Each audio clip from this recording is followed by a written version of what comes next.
দর্শক, আপনারা যে যেখানে আছেন সবাইকে প্রীতি ও শুভেচ্ছা জানিয়ে নিউ ইয়র্ক থেকে রতন তালুকদার লাইভ শুরু করছি। আজকের প্রসঙ্গটি আমাদের প্রতিবেশী দেশ ভারতের পশ্চিমবঙ্গ রাজ্যের রাজনীতি নিয়ে। আপনারা জানেন পশ্চিমবঙ্গে নির্বাচন আসছে 1 বছরেরও কম সময়ের মাঝে। সম্ভবত 2026-এর মের ভিতরে নির্বাচন অনুষ্ঠিত হবে। এরই মাঝে পশ্চিমবঙ্গে নির্বাচনের দামামা বেজে উঠেছে। ক্ষমতাসীন তৃণমূল কংগ্রেস, বিরোধী শিবির বিজেপি এবং বৃহত্তম অন্য বিরোধী দলগুলি যাদের বিধানসভায় কোনো আসন নেই, যেমন বাম ফ্রন্ট এবং পশ্চিমবঙ্গ জাতীয় কংগ্রেস, প্রস্তুতিমূলক যে প্রচারণা নির্বাচন উপলক্ষে তা এর মাঝেই শুরু হয়ে গেছে। কংগ্রেসের অবস্থা অত্যন্ত নড়বড়ে। যেমনটি বাম রাজনীতির বাম ফ্রন্ট, যারা 34 বছর অত্যন্ত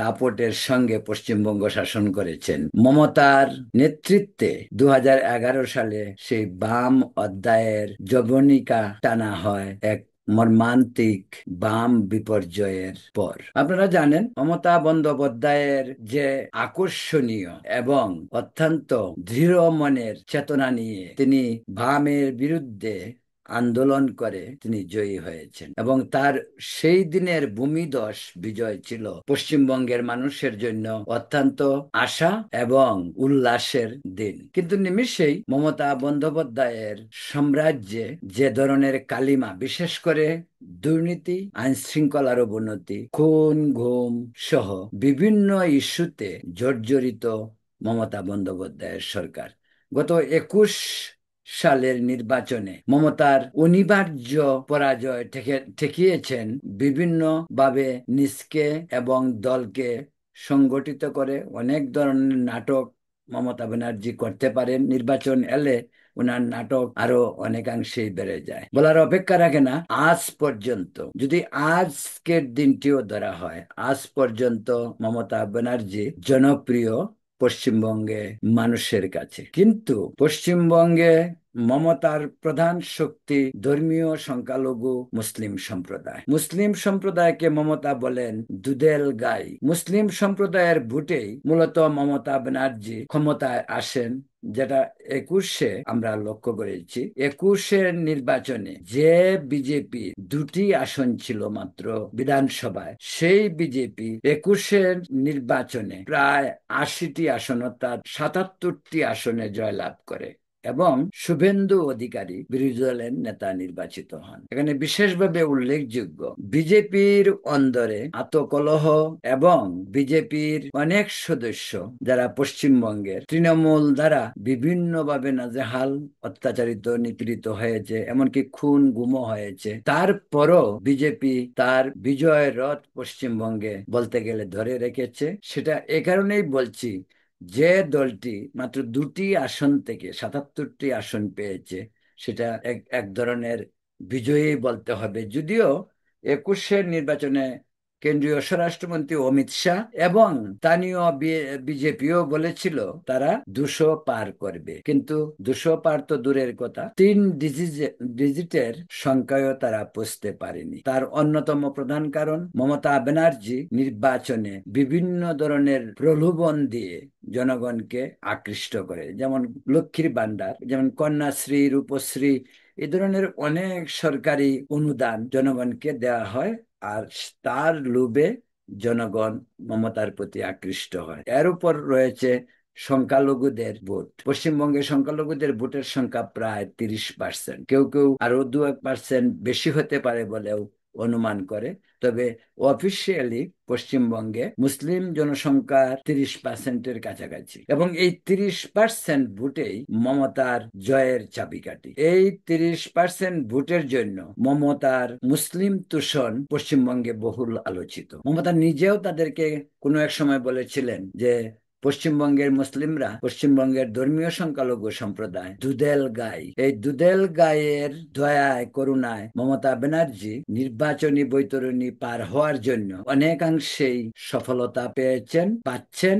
ভবিষ্যতে কতটুকু পাবেন সেটা হয়তো প্রশ্নবোধক। প্রিয় দর্শক, বলছিলাম পশ্চিমবঙ্গ রাজ্যের কথা। পশ্চিমবঙ্গের রাজ্যের বিজেপির অবস্থানটা কি? পশ্চিমবঙ্গে বিজেপি একেবারেই তৃণমূল থেকে উঠে উঠে আসা যে সদস্য, তাদের দ্বারাই বিজেপি নিয়ন্ত্রিত হতো, যদিও এর সংখ্যাটা একেবারেই কম। যে কারণে তৃণমূলের নিয়ন্ত্রিত শাসন ব্যবস্থায় বিজেপির বিধানসভায় মাত্র ছিল 2টি আসন।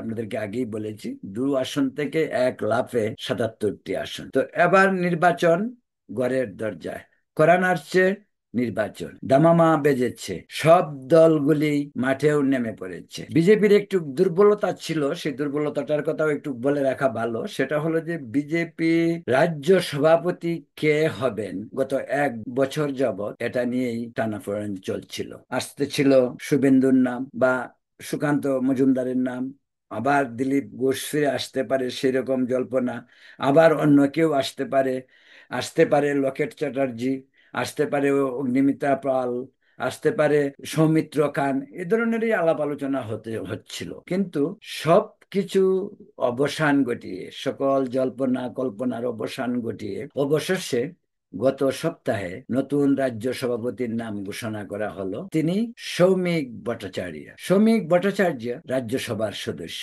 সুশিক্ষিত, সুন্দর গুছানো কথা বলেন, প্রচন্ড জ্ঞানের অধিকারী তিনি। তার আলাদা একটি সম্মান রয়েছে, সব দলের কাছেই তার এক ধরনের গ্রহণযোগ্যতা রয়েছে। তিনি মানুষকে ম্যানেজ করার একটা প্রচন্ড ক্ষমতার অধিকারী, যে কারণে প্রায় সবগুলি রাজনৈতিক দলের ভিতরে সৌমিক ভট্টাচার্যের বন্ধু বান্ধব রয়েছে। তিনি টেলিভিশনে যখন টক শোতে যান, তিনি সুন্দর করে কথা বলেন।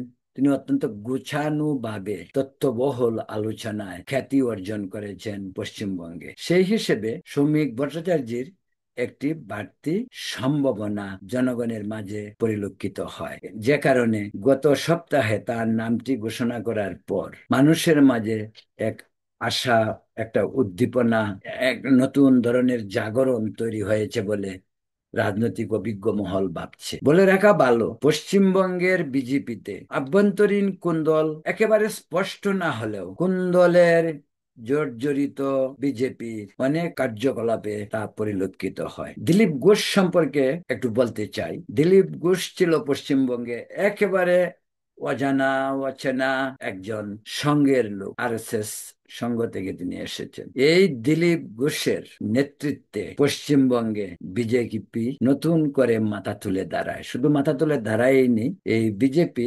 বিধানসভায় প্রায় 80টি আসন এবং লোকসভায় 18টি আসন পেয়ে এক শক্তিশালী রূপে অবতীর্ণ হয়, যা তৃণমূল কংগ্রেস এবং তৃণমূল কংগ্রেসের নেত্রী মমতা বন্দ্যোপাধ্যায় এবং অভিষেক বন্দ্যোপাধ্যায় এর কাছে এক ধরনের হুমকি হয়ে দাঁড়ায়, এবং গত 2টি নির্বাচনে সেটাই পরিলক্ষিত হয়েছে। দিলীপ ঘোষের অনেক সমালোচনা, তিনি সবসময় আলোচনা সমালোচনার মাঝে সম্ভবত বেঁচে থাকতে চান। জল্পনা কল্পনাকে জিয়ে রেখে দিলীপ ঘোষ চলেন তার নিজস্ব মেজাজে, নিজস্ব মর্জিতে। দিলীপ ঘোষের সবচেয়ে বড় ক্রেডিট সেটি হলো পশ্চিমবঙ্গের মানুষ দিলীপ ঘোষের অনেক সমালোচনা করলেও পশ্চিমবঙ্গের মানুষ খুব ভালো করেই জানে এই দিলীপ বিজেপিকে পশ্চিমবঙ্গে দাঁড়ানোর যে রাস্তাটি করে দিয়েছে তা সকলেই স্বীকার করবে। পশ্চিমবঙ্গে বিজেপি কিভাবে হাঁটবে, কোন রাস্তায় যাবে, সেই দিক নির্দেশনাটি দিলীপ ঘোষের আমলেই হয়েছে। কিন্তু পরপর 2বার সংগঠনের সভাপতি, রাজ্য সভাপতি থাকার পর সাংগঠনিক কারণেই দিলীপ ঘোষকে সরে যেতে হয়। এই সরে যাওয়ার পিছনেই অনেক কাহিনী, অনেক গল্প। এদিকে তৃণমূল থেকে বেশ কয়েক বছর আগে আসা তরুণ টকবগে জাতীয়তাবাদী চরিত্রের একজন নেতা শুভেন্দু অধিকারী। এই অধিকারী পরিবার অত্যন্ত শক্তিশালী একটি পরিবার। এক পরিবারেই 3জন লোকসভার সদস্য ছিলেন, একজন বিধায়ক ছিলেন। শুভেন্দু অধিকারী ছিলেন মমতার মন্ত্রিসভায় একজন প্রভাবশালী মন্ত্রী। মমতার সঙ্গে বিভিন্ন কারণে দূরত্ব তৈরি হওয়ার পরে তিনি বিজেপিতে এসে জয়েন করেন। বিজেপিতে আসার পরে বিজেপিতে একটি নতুন হাওয়া তৈরি হয়। সেই তখনই বিজেপি, যখন দিলীপ ঘোষের সভাপতিত্ব চলে যায় বা তাকে সাংগঠনিক কারণে দল ছাড়তে হয় সভাপতি পদ, নতুন সভাপতি হন সুকান্ত মজুমদার। সুকান্ত মজুমদার শিক্ষিত লোক, তিনি লোকসভার সদস্য, বর্তমানে তিনি লোকসভার মন্ত্রী ও প্রতিমন্ত্রীও তিনি। কিন্তু সাংগঠনিকভাবে পশ্চিমবঙ্গে দিলীপ যে কঠিন বাস্তবতার মাঝে সংগঠনকে দাঁড় করিয়েছেন, এবং সেই সংগঠনে তৃণমূল থেকে এসে শুভেন্দু গোস্বামী আগুনে যে গীতাহুতি দিয়েছেন, বিজেপি আরো অনেক বেশি এগিয়ে যাওয়ার পথটি প্রশস্ত করেছে। কিন্তু দুঃখজনক হলেও সত্য, ভেতরে ভেতরে দিলীপ ঘোষ এবং শুভেন্দু অধিকারীর মাঝেও এক ধরনের দূরত্ব তৈরি হয়। শুভেন্দু এবং সুকান্ত এবং অপর পাশে দিলীপ ঘোষ, এরকমই একটি একটি চালচিত্র পশ্চিমবঙ্গের মানুষ কিন্তু গত 1-1.5 বছর যাবৎ দেখছে। যে কারণে কাকে বিজেপি রাজ্য সভাপতি করবে সেই বিষয়টি দীর্ঘদিন ঝুলেছিল। ঝুলে যাওয়ার কারণে সুকান্ত মজুমদারকে তার নির্দিষ্ট সময়ের চেয়ে বেশি সময় সভাপতি পদে থাকতে হয়েছে। তারপর নতুন সভাপতি নির্বাচনে জল্পনা কল্পনার কোনো অন্ত ছিল না। যাক, অবশেষে সেই সমস্যার সমাধান হলো, যদিও শুভেন্দু অধিকারী, দিলীপ ঘোষ, তাদের একটু দূরত্ব রয়েই গিয়েছে। বিশেষ করে পশ্চিমবঙ্গের রাজনীতিতে বর্তমানে যে অবস্থা, সেই অবস্থার একটু বর্ণনা দিতে চাই। সেটা এরকম ভাবে যে পশ্চিমবঙ্গে আরজি কর কাণ্ড, আপনারা জানেন যে একজন ডাক্তারকে হত্যা করা, রেপ করে হত্যা করা হয়েছে। তারপর প্রচন্ড দুর্নীতি, অভিষেক বন্দ্যোপাধ্যায় থেকে শুরু করে বেশ কয়েকজন মন্ত্রী, যেগুলি ইডি যাদেরকে বিভিন্ন সময় বিভিন্নভাবে ডেকে নিয়ে জিজ্ঞাসাবাদ করছে। কয়েকজন মন্ত্রী জেলে আছেন, তাদের কয়েকজন জেলা সভাপতি, যেমন বীরভূমের জেলা সভাপতি প্রচন্ড দাপট যে মানুষটি, তিনি জেলে ছিলেন তার মেয়ে সহ, তারপর বেরিয়ে এলেন, এখনো তার সেই আগের দাপট। মমতা বন্দ্যোপাধ্যায় আজকের দিনে দাঁড়িয়ে অনেক সমস্যার সমাধান করার জন্য যদিও উঠে পড়ে লেগেছেন, কিন্তু মমতার মন্ত্রিসভা থেকে শুরু করে দলের ভিতরে কুন্দল এবং দলকে পারিবারিকভাবে কুক্ষিগত করার একটি অভিযোগ রয়েছে। কারণ মমতা বন্দ্যোপাধ্যায় জানেন যে তার অবর্তমানে তৃণমূল কংগ্রেসের হাল ধরতে হবে তারই ভাতিজা অভিষেক ব্যানার্জিকে। যে কারণে তিনি অভিষেককে সঙ্গে নিয়েই দল চালালেও দলের ভেতরে কোন্দল, দুর্নীতি এবং সংখ্যালঘু সম্প্রদায়কে নিয়েও তিনি মহা সমস্যা। সেই বসিরহাট থেকে শুরু করে সেই মুর্শিদাবাদ, মালদা সহ দক্ষিণের জেলাগুলিতে, সংখ্যালঘু অধ্যুষিত এলাকাগুলিতে হিন্দু মুসলিম যে দাঙ্গা, এবং হিন্দুদের ভারতের সংখ্যাগরিষ্ঠ মানুষ হিন্দু হলেও পশ্চিমবঙ্গের ওই এলাকাতে সংখ্যালঘুরা অনেক বেশি প্রভাবশালী, কারণ তারা ওই এলাকায় সংখ্যাগুরু। যে কারণে মুর্শিদাবাদের ঘটনা থেকে শুরু করে, মালদার ঘটনা থেকে শুরু করে দক্ষিণের জেলাগুলি থেকে শুরু করে সর্বত্রই এক ধরনের দাঙ্গা হাঙ্গামা চলছে, যা অনেকাংশে আউট অফ কন্ট্রোল। এবং মমতা ব্যানার্জি নিজেও জানেন এই সব সমস্যাগুলি 21-এর নির্বাচন তিনি পার হতে পারলেও আগামী 26-এর নির্বাচন মমতা ব্যানার্জির জন্য কঠিন হতে পারে। কঠিন নয়, শুধু কঠিন থেকে আরো কঠিনতর হতে পারে। যে কারণে মমতা ব্যানার্জি বিভিন্ন সময় বিজেপির ভিতরেও দলীয় কুন্দলকে আরো বেশি জাগিয়ে তোলার জন্য বিভিন্ন পদক্ষেপ গ্রহণ করে। একটি বিষয় আপনাদেরকে বলে রাখা ভালো, নির্বাচনের নেরেটিভ মমতা ব্যানার্জির চেয়ে পশ্চিমবঙ্গে আর কেউ ভালো বুঝে না। নির্বাচন আসলে নির্বাচনের প্রচার, প্রপাগান্ডা, ক্যাম্পেইন, এসবে কি ধরনের নাটক করতে হবে, এই নাটক মমতা ব্যানার্জি খুব ভালো করে বুঝে। মমতা ব্যানার্জি 21-এর নির্বাচনে পা ব্যঙ্গে হুইল চেয়ারে বসে ক্যাম্পেইন করে জনগণের সিম্পেথি নেওয়ার জন্য অনেক নাটক করেছেন। এগুলি পশ্চিমবঙ্গের মানুষের কাছে সর্বজনবিদিত। তারপরে বহু কষ্টে তিনি পাশ করলেন। আমি আগেই বলছি, মমতা ব্যানার্জির জনপ্রিয়তা নিয়ে কোনো প্রশ্ন নেই। তিনি যেভাবেই হোক মানুষের মন জয় করতে পেরেছেন বা জয় করতে পারেন। পশ্চিমবঙ্গের সার্বিক পরিস্থিতি যদি উল্টেও যায়, তাতে মমতা ব্যানার্জির কিছু আসে যায় না। মমতা ব্যানার্জি চান তিনি ক্ষমতায় থাকবেন, তিনি একটি ক্রেডিট নিতে চান, তিনি বামদের দীর্ঘ অপশাসন তিনি তাড়িয়েছেন এবং তিনি জনগণের শাসন প্রতিষ্ঠা করেছেন। কিন্তু আজ পশ্চিমবঙ্গের যে অবস্থা, সেটা বাম আমলেও এত ভয়াবহ, এত নিদারুণ, এত করুণ ছিল না, যেটি আজকে পশ্চিমবঙ্গে এসে দাঁড়িয়েছে। তারপর বাংলাদেশের সাথে সম্পর্কের ব্যাপারেও বলি, বাংলাদেশের সঙ্গে তিস্তা নদীর পানি নিয়ে কেন্দ্রীয় সরকার একাধিকবার চেষ্টা করেছে, কিন্তু মমতা ব্যানার্জি সেটি হতে দেয়নি। আরেকটি বিষয় আপনাদেরকে বলি, বাংলাদেশের সরকার পরিবর্তনের পর এই মমতা ব্যানার্জি বলেছিলেন বাংলাদেশে জাতিসংঘের শান্তি বাহিনী প্রেরণ করা হোক। যাক, বাংলাদেশ প্রসঙ্গ, মমতার বিষয়টা যেহেতু আন্তর্জাতিক ইস্যু, সেটা কেন্দ্রীয় সরকার দেখভাল করেন। মমতার কিন্তু এক ধরনের একরুখা নীতি, এমনকি কেন্দ্রকেও বৃদ্ধাঙ্গুলি দেখানোর জন্য মমতা একেবারে পটু রাজনীতিবিদ। প্রিয় দর্শক, বলছিলাম পশ্চিমবঙ্গের রাজনীতি নিয়ে, আসন্ন নির্বাচন সামনে। আবার ফিরে আসছি দিলীপ ঘোষ নিয়ে। দিলীপ ঘোষ পশ্চিমবঙ্গকে যেভাবে দাঁড় করিয়েছেন, বিশেষ করে বিজেপির কথাই বলছি, বিজেপিকে, সেই বিজেপির অবস্থানটি অত্যন্ত মজবুত বলা যায়। ভয় ভীতি আতঙ্ক বিজেপি পরিবারে আছেই, থাকবেই। সেই 26-এর নির্বাচন নিয়ে যে কারণে বিজেপি এখন উঠে পড়ে লেগেছে। আপনারা জানেন, এরই মাঝে দুবার প্রধানমন্ত্রী নরেন্দ্র মোদী পশ্চিমবঙ্গে এসেছেন, উত্তরবঙ্গে এসেছেন। তিনি আগামী সপ্তাহে আবার পশ্চিমবঙ্গে আসছেন। কদিন পর পর অমিত শাহ আসছেন। কারণ বাংলা দখল বিজেপির জন্য একেবারে অবিসম্ভাবী হয়ে উঠেছে, যে কারণে বাংলা দখলে তারা অত্যন্ত মরিয়া। আর সেই কারণেই আজ ইলেকশনের 10 মাস আগে নতুন সভাপতি নির্বাচিত করে এক ধরনের চমকেই দেয়া হয়েছে। যে ধরনের আভ্যন্তরীণ কুন্দল দ্বন্দ্ব সংঘাত ছিল, বা ভেতরে ভেতরে নেতৃত্বের মাঝে যে দূরত্ব ছিল, সেই দূরত্ব কমানোর জন্য শ্রমিক ভট্টাচার্য একজন উপযুক্ত প্রার্থী নির্বাচিত হয়েছেন বিজেপি রাজ্য সভাপতি হিসাবে। শ্রমিক ভট্টাচার্যের সামনে অনেক চ্যালেঞ্জ। শ্রমিক ভট্টাচার্যের সামনে চ্যালেঞ্জ এই কারণেই বলছি, 26-এ বাংলা দখল কেন্দ্রের প্রধান এজেন্ডা। এরই মাঝে বিহারেও নির্বাচন আছে। আপনারা জানেন বিহারে তাদের গভর্নমেন্ট, যেটা বিজেপি এনডিএ গভর্নমেন্ট, সেখানে নীতিশের সঙ্গে সমঝোতা করে বিজেপি সেখানে সরকার আছে এবং নির্বাচন হচ্ছে। পশ্চিমবঙ্গের অবস্থাটা ভিন্ন।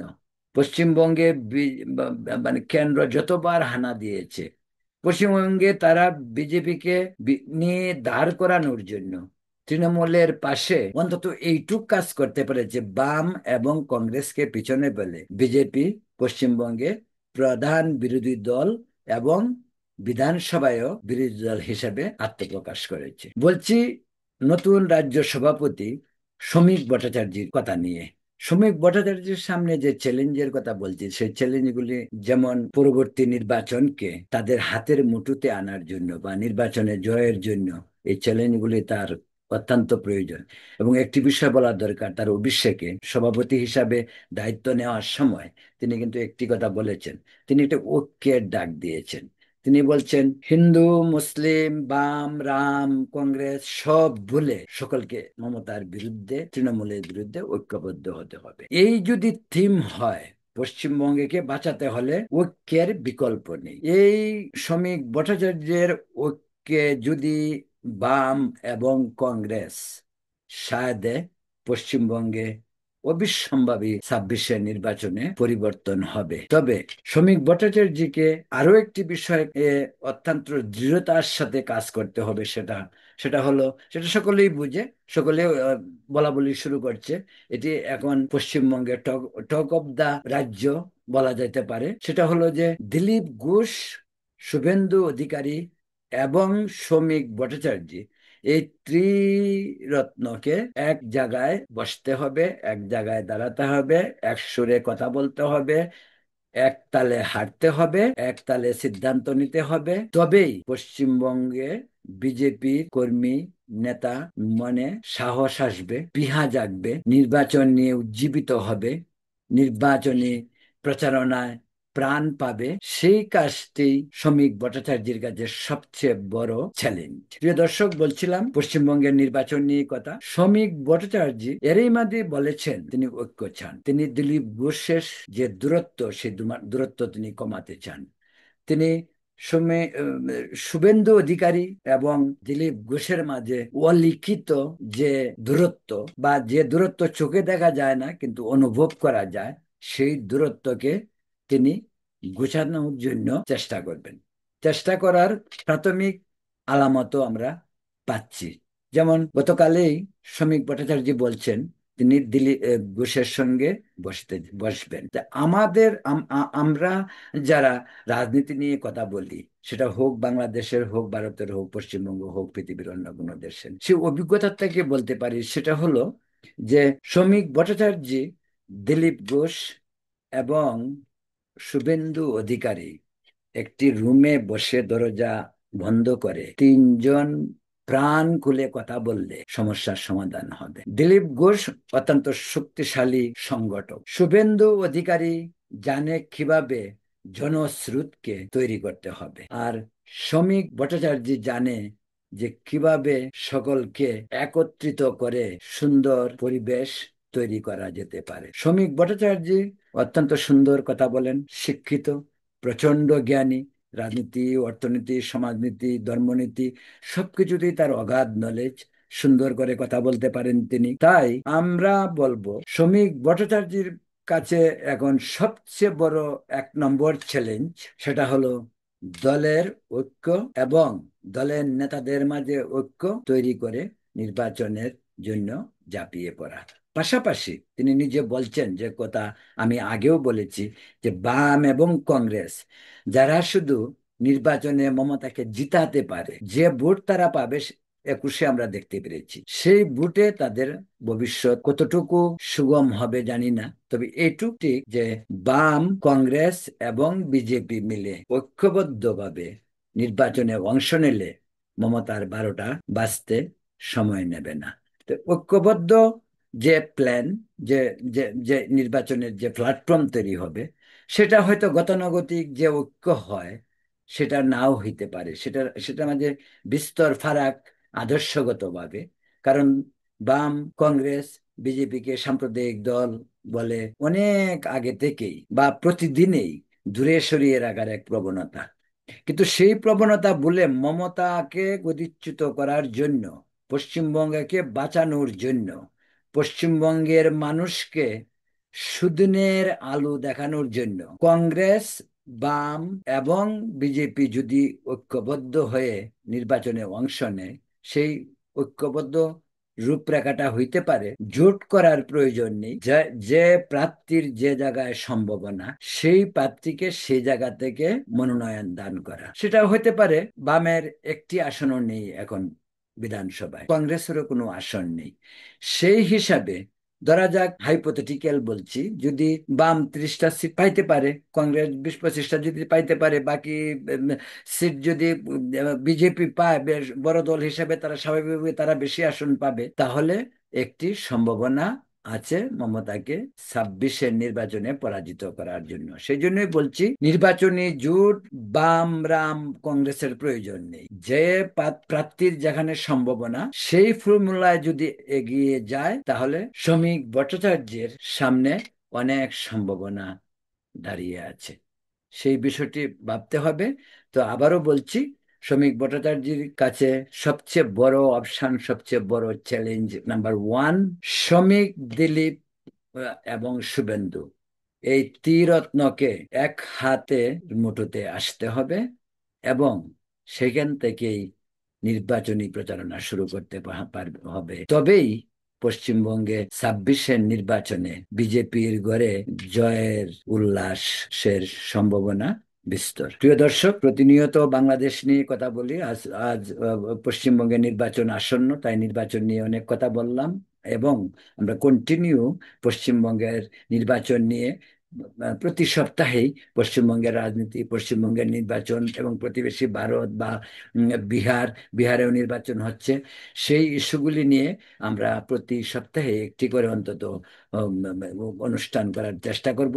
আপনারা যে যেখানে আছেন সবাই ভালো থাকুন, সুস্থ থাকুন।